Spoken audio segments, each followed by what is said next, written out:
Infants don't have the ability to control or postpone their needs. If they're hungry or need to be comforted, they desire immediate gratification. When you respond to your infant's cries, providing food and comfort, your baby begins to trust her world and to feel some small ability to affect what happens to her. If her cries for food are ignored, she has no way to satisfy herself. Feeding your infant on demand, which means whenever your baby begins to fuss, is one way you can meet your baby's needs. Demand-fed babies and their parents are usually calmer and more content than families with babies who are fed on a schedule. This is because an infant fed on demand does less crying for food and comfort, and her parents spend less time distracting her since she doesn't have to be held off until a scheduled feeding.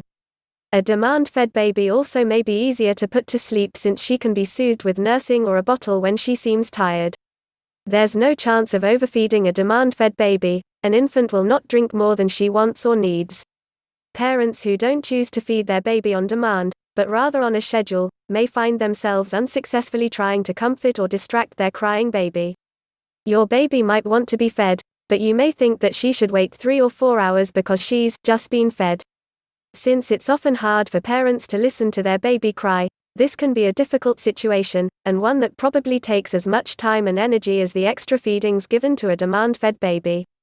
While it's true that some babies can wait 4 hours between feedings, it's equally true that some babies need feeding much more frequently.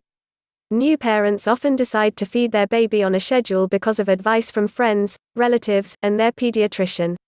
In the face of such advice, parents may find it difficult to trust their instincts and begin demand feeding. They also worry that demand feeding means giving in to their child and letting her have too much control.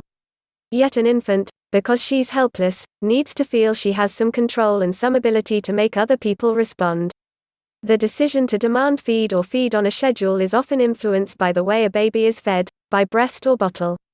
Although either method can be adapted to scheduled or demand feeding, it's more likely that a breastfed baby will be demand-fed, if only because of the ease of feeding. A mother can easily offer her breast at any time, while the parents of a bottle-fed infant must first prepare and warm bottles. A bottle-fed infant is more likely to be fed on a schedule, because her parents can easily see how much milk she's drinking and thus can decide when they think she's had enough. Parents of a breastfed baby, on the other hand, don't know how much their baby is drinking. When she cries soon after nursing, her mother is likely to offer the breast again because she may not have had enough milk at the last feeding. You can be successful breastfeeding or bottle feeding, but using either method, you'll satisfy your baby best if you feed her on demand. If you feel you must follow a schedule, be flexible. When comforting doesn't work between scheduled feedings, your baby's cries probably mean she's hungry or so tired she needs to soothe herself to sleep with a feeding. At such times, ignore the clock, follow your instincts, and meet your baby's needs.